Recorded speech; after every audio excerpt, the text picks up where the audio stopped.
Concussions is a constantly evolving entity or beast, if you will. And what the current research is indicating is that the vast majority of concussion symptoms don't have anything to do with the brain, but they have everything to do with the cervical spine. So it's what we call a servogenic component, meaning that the headaches, some of the dizziness, as well as other symptoms associated with concussions are actually coming from the cervical spine as well as upper thoracic spine. So in the conversations that I've had with the athletic trainers out at McKendree University as well as UMSL University and O'Fallon High School is, hey, when we have a patient that has been put into concussion protocol and we've done our due diligence and testing, one of the things that we need to incorporate through the rehabilitation process is actually working the cervical spine. Now, what does that really mean? Does that mean the standard of crazy adjusting? No. When we have an injury to the neck and we have an injury to the brain, we don't want to be aggressive.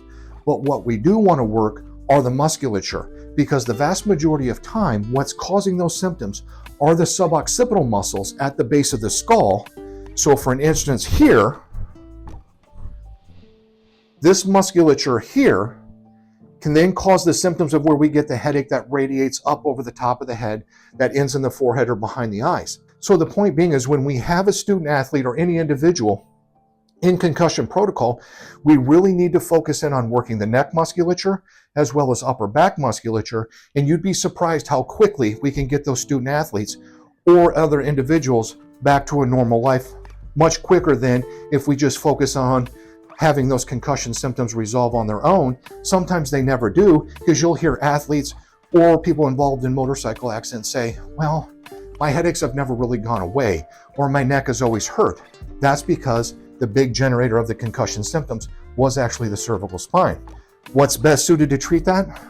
Active release technique and or massage, both of which what we do here, and then when appropriate, any type of cervical manipulation or mobilization. But we usually almost always start with heat, passive modalities, and active release to resolve those muscle conditions. And we just had athletes for the hockey team out at McKendree that after working on her for 2 or 3 days, we had an 80% reduction in her symptoms, and she was actually able to return to the ice much quicker had we just kept her in the traditional concussion protocol.